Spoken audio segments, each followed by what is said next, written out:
Hello everybody and welcome back to the channel. My name is Brianna and this is For Positive Book. I make bookish videos over here on my little corner of the internet, so if that is something that you're interested in, make sure that you hit that subscribe button down below. Today I have some recommendations for you for the amazing readathon for books for all teams with their team's color on the cover.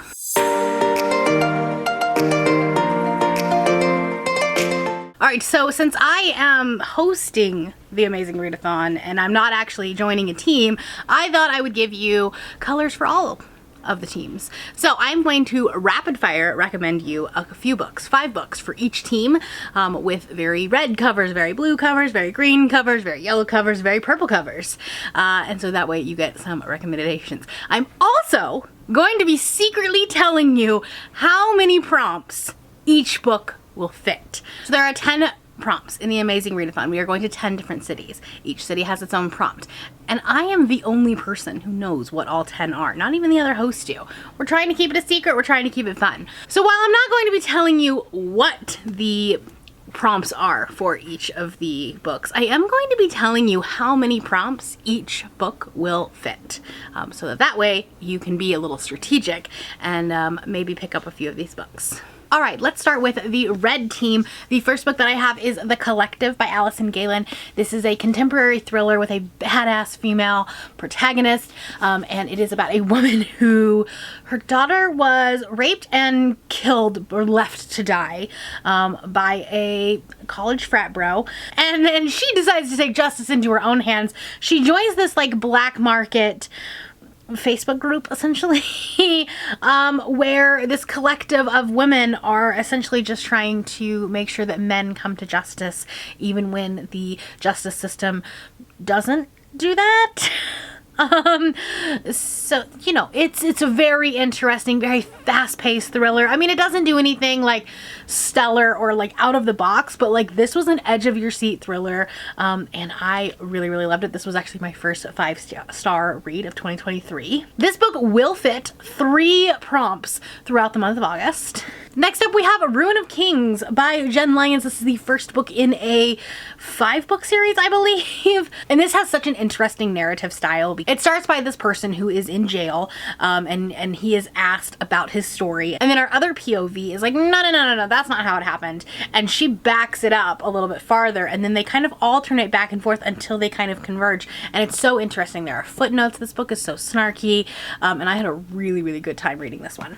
It is a very chunky book. I mean, she long, 550 something pages, so maybe not the best choice for a readathon where you're getting prompts every couple of days, but if you are a speed reader or you do like some big fantasy chunkers, this might be a good book for you. This one will also fit 3 prompts throughout the month. Then we have a classic and probably the reddest of all of the books, and that is Vicious by V.E. Schwab. This is about 2 people who have a near-death experience and then realize that they have superpowers after getting this near-death experience. And this is of a villain origin story. At its heart, they are very morally gray characters. This is the first book in a duology. The second one is not quite as read, but this one's very read, and it is such a quick read. Even though it is about 400 pages, it's still so fast-paced that you'll be on the edge of your seat the entire time. This will fulfill 2 prompts throughout the month. Then we have Stay Awake by Megan Golden. This is another thriller. There are a lot of thrillers in the red category, so if you are a thriller reader, red might be a good team for you.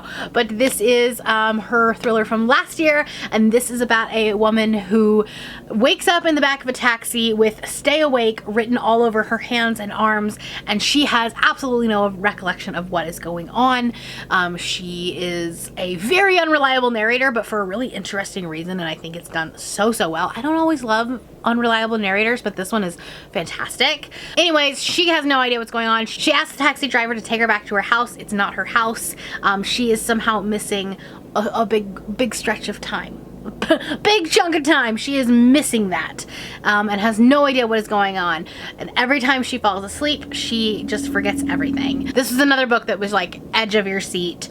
I was listening to this book while grocery shopping, while driving, while I was so enthralled I could not put this book down. And Stay Awake will fit 3 prompts throughout the month. Lastly, a book that I just recently gave 5 stars and absolutely loved, and that is Daughter of No Worlds by Carissa Broadbent. This is a fantasy romance. This is about a girl who is kidnapped as a young child, and she is taken to this other society, this other culture. She has to learn how that culture works, like the language and all this other stuff, and she is trying to buy her freedom. She is able to do so. She joins this group called the Order, and that she is doing that so that she can go back and protect her people and go rescue them from, like, you know, them being kidnapped originally. This is also kind of a grumpy sunshine romance, which I kind of loved. I loved their dynamic. And Carissa Broadbent is really, really well known for slow burn romances. I mean, there is so much angst, so much tension in this book, but it doesn't break until like 70% into the book. And like when it breaks, it breaks. Oh my gosh. She is so, so good at that. But, yeah, I really, really enjoyed this book, and this one will fit 4 prompts throughout the month. Let's move on to the blue team. Now, the blue team probably has it the easiest. I feel like there are more blue covers than any other color, so you guys have it a little bit easier, but I do have a few for you. The first 2 I don't actually have physical copies of, but they're very blue covers, so I had to go with them. The first one is The Murder of Mr. Wickham. Now this is a really interesting Agatha Christie meets Jane Austen book, and it's about all of Jane Austen's characters coming together for a house party, and then Mr. Wickham dies, and everybody at the house party is a suspect, right? And it's so interesting. It has a very similar vibe, I think, to The Mousetrap by Agatha Christie specifically. I'm sure that there are other ones. The Mousetrap is just the one that's like most well known to me. And then like obviously it has all of Jane Austen's characters, so it's still like Regency era, and it takes place, I want to say Darcy and Lizzie's child was like a teenager or something like that. So several years after Pride and Prejudice, but there are other characters from Jane Austen's other works in there as well. This book is funny, it's interesting, especially if you like historical fiction and like murder mystery type stories. This is definitely one for you. This book will fulfill 4 prompts throughout the month. The next one is The Cost of Knowing by Brittany Morris. This is a contemporary / paranormal book, and it is about a boy who, when he touches objects, he can see their future, and like just a brief glimpse of it. And eventually he finds out that his brother is going to die based on touching something. He like sees that a vision where his brother is going to die, and he is trying to stop that. He's trying to do everything he can to not let those series of events happen. And so it's a really interesting like look at, you know, how to change the future, and like if you can change the future, and like what you're doing. And it was a heartbreaking book. This is a book that like pretty much made me cry, and I don't cry, I'm a robot, so like be in a good headspace for that for sure. But this was a very, very powerful book. This one will complete 3 prompts throughout the month. Then we have The Midnight Library by Matt Haig. This is one of my favorite books of all time. Definitely read it at the right time, right place kind of thing. And I know that this is a very controversial book. Some people really love it, some people really don't.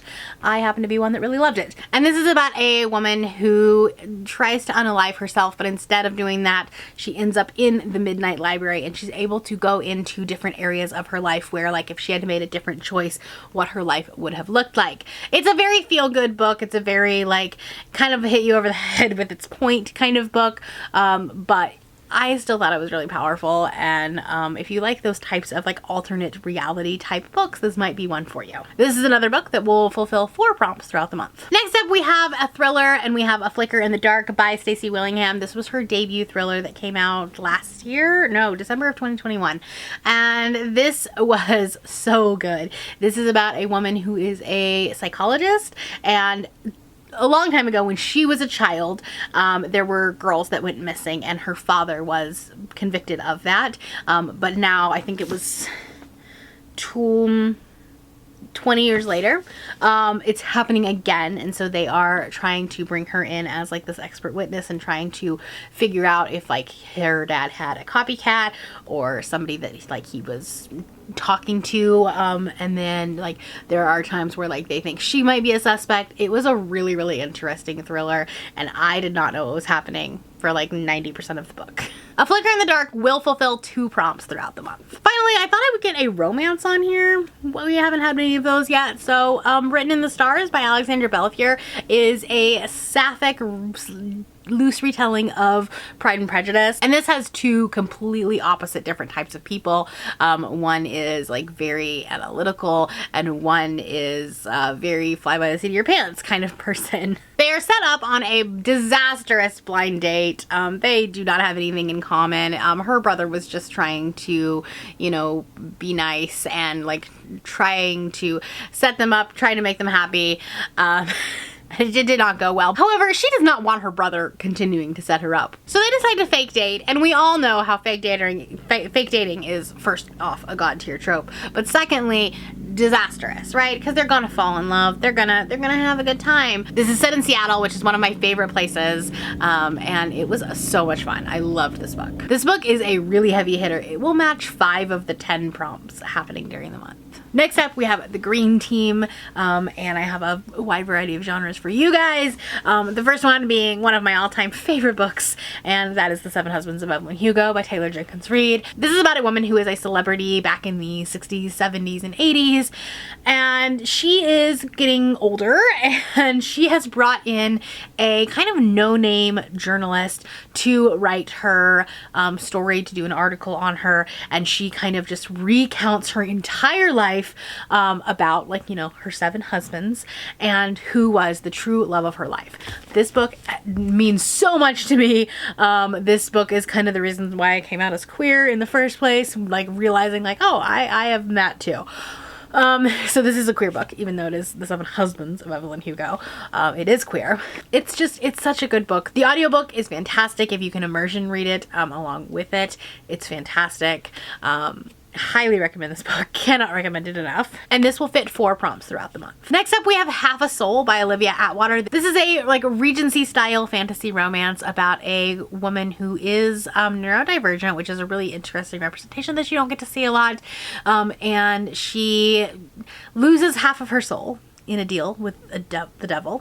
This book has magicians and it has fairies, and it also has like all of the classic like kind of marks of a Jane Austen novel. So if that's your vibe, definitely look into this one. It has a lot of interesting social commentary as well. It talks about classism and like your worth as a person, which I thought was really interesting because this whole thing, like she's battling with like only having half a soul, and so like not feeling like she is worth being in the world or having space in the world, and I just thought that was really powerful. There is a romance in here, like I said, but I do think that that's kind of like a secondary plot, and like the majority of it is really just like discovering who she is and like coming to terms with a lot of that.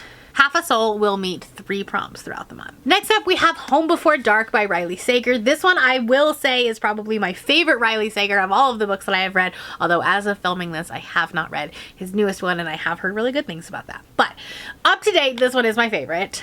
This is about a woman who inherits a house from her parents that she had lived in for all of like 5 weeks as a child, and then her father wrote this book about this house, peddle it off as like a true story, true horror, but really what she remembers, at least as a child, was that he had exaggerated quite a bit of it. But then she comes back as an adult because she has to like take care of the house after her father died, and like things are happening that happened in the book, and now she's like doesn't know what she believes.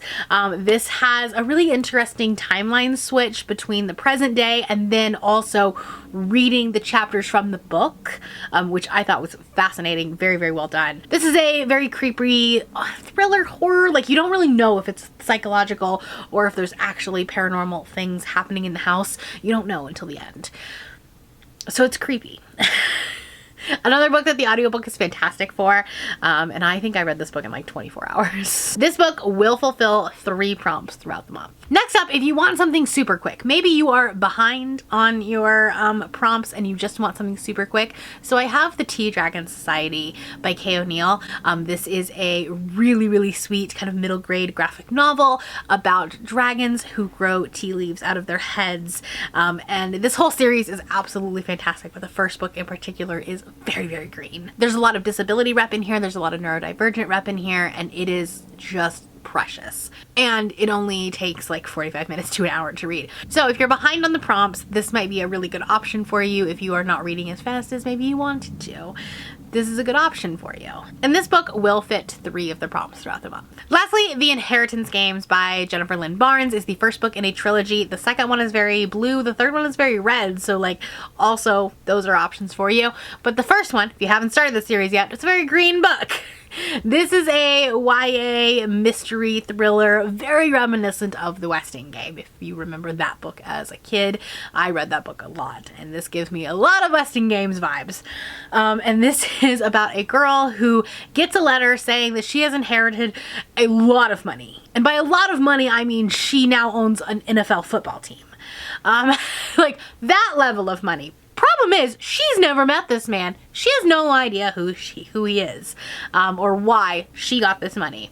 So the mystery, she has to go to the house, she meets the rest of the family, and this whole mystery is trying to figure out why she gets the money, and why she was named as the benefactor. The thing is this old man that is giving along this money is known for his puzzles, and so throughout this story you are also following along these puzzles. You are trying to figure it out along with the reader, and it was a lot of fun to read. I was not a fan of the rest of the series, but this first one was pretty good. All right, now let's move on to yellow, and this one I think is funny. I put these stacks together and I think this one is the most different in like color variation as far as yellow, but like every single one of them is a different color yellow.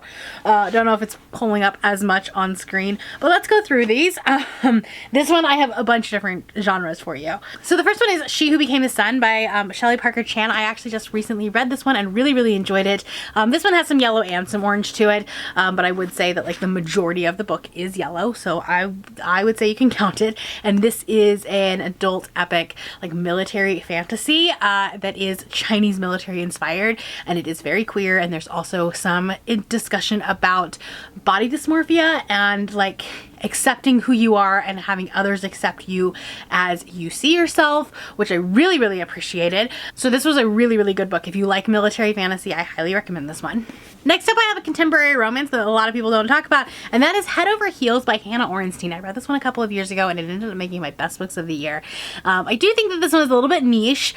This book is about a college gymnast, or she was a college gymnast. She left because she got injured and so she had to retire. So she's going back to her hometown to coach at her childhood gym, and there's a romance between the other coach and her, so there's no like age gap issues or anything like that, but there's also this mentor-mentee relationship between her and like this protege gymnast that she is training for the Olympics.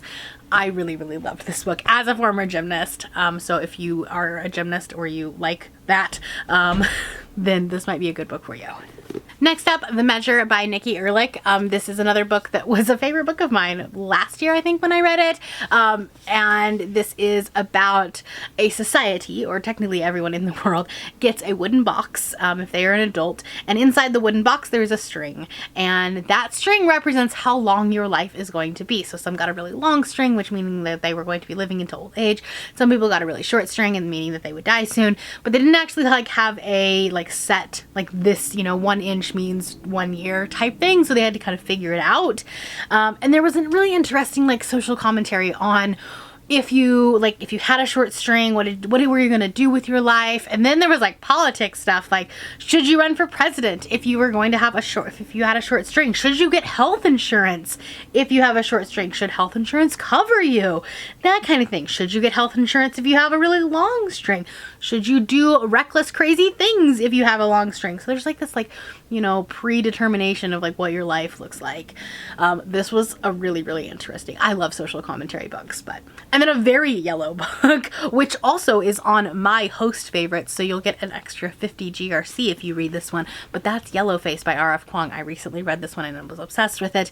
This is about a woman who steals a manuscript from a person of color who was her friend who died, passes it off as her own, becomes a bestseller, and like everything that comes along with that. This is a contemporary story, but it's also kind of thrillery, kind of horror-y. This was like edge of your seat again, like fantastic book. The audiobook for this is really good. I read this whole book in under a day.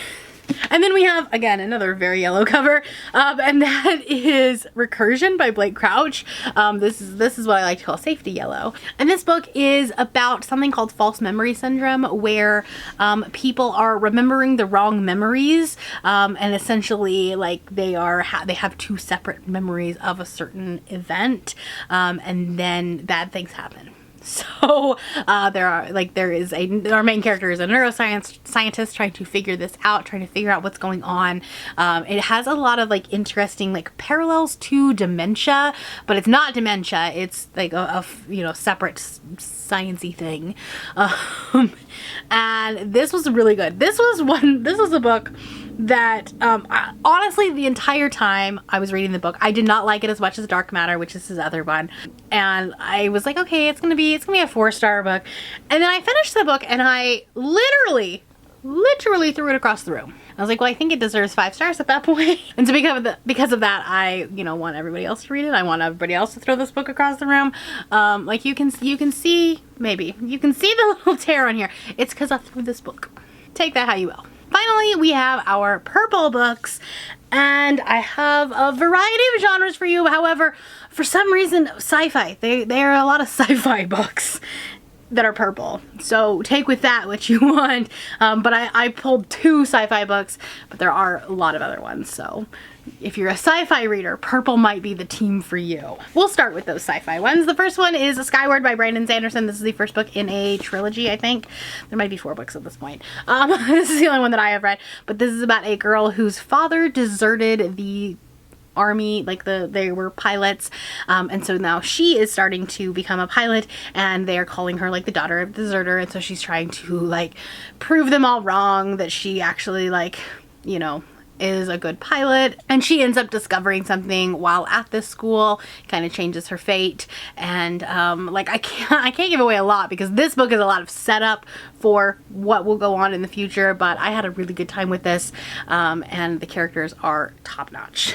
Then we also have The Kindred by Alicia Dow. Now this is a really soft sci-fi, so if you're not as into like the hard technical aspects of sci-fi, this one is much more character focused. There's also a romance in here, so it's kind of a genre blend. So if you're new to sci-fi, this also might be a great option for you. This book is about a society where 2 people are always paired up together. They have like mind pairings.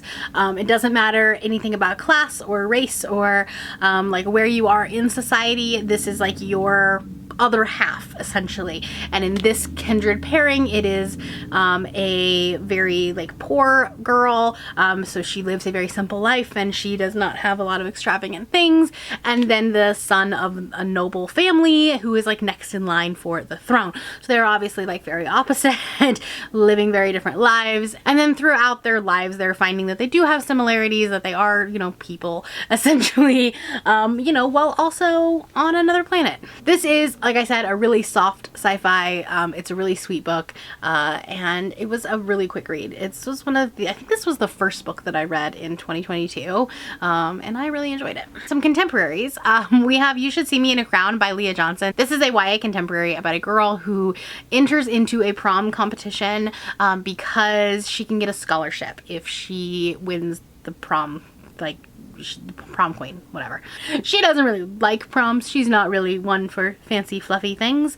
She enters into this competition, and then she actually kind of like starts having this crush on another girl who is also in the prom competition. However, she's in a small town in Indiana, so unfortunately that's not something that the town really looks at in a positive way. So she's just trying to buck all of the systems, and this was a really, really good book. Then we have White Smoke by Tiffany D. Jackson, and this is a creepy horror that I think it plays on a lot of The Haunting of Hill House. Now I have not read that original text, so I can't tell you that, but that's just what I've heard.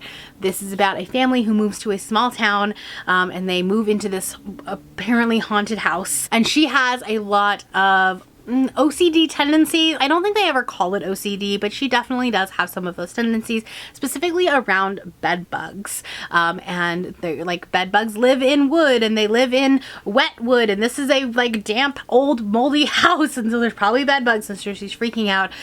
There is a lot of talk of drug use in this, where she tries to like self-medicate these symptoms with drugs, and like all because of that, then she's like going into this like farther paranoia of the house being haunted, and the townspeople are just like real wackadoodle, in like a really creepy way. You never really know what's going on. This book, like, you were on edge the whole time. Like, it was tense. Lastly, I think it's only fitting to end this recommendations video with Delilah Green Doesn't Care, a very purple book, a very good book. This is probably one of my favorite romances of all times. I recently reread it for Pride Month and absolutely loved it. And this is about a woman who lives in New York City. She goes back to her hometown to photograph her stepsister's wedding, and then she kind of reconnects with one of her stepsister's old friends that she had a crush on. Claire is bisexual. She's a mother, and they like start a little secret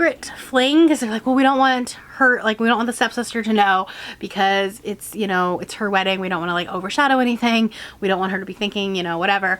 But this was so good. This is the first book in a trilogy. The second one is Astrid Parker Doesn't Fail. It's a very green book. And then Iris Kelly comes out this fall. It's a very blue book if you haven't already that. But this one's the first in the series, so it's a great place to start. It is a very steamy book, so there are definitely some smutty scenes. Know that going into that, if that's something that you don't usually read. But they're written very, very well. And Claire and Delilah are like one of my favorite couples in literature. So could not recommend this book enough. Alright, so there are 25 books for you. If you are participating in the Amazing Readathon, let me know down below what team you are on and recommend me a book for that team. Let me know down in the comments below. If you are not feeling chatty, then just put a heart emoji for the color that you are, if you're participating. If not, whatever color you want. That is all I have for you today. If you are new here and you have not yet subscribed, there is a little button that you can do so down below the video. If you'd like to hang out with me more, the links to my Instagram, Goodreads, Twitter, and my Patreon are linked in the description below. My Patreon will be getting some exclusive fun activities during the month of August, so it's a great time for you to sign up. Just a little bit of a self promo there. Thank you all for watching today, and I will see you next time. Bye.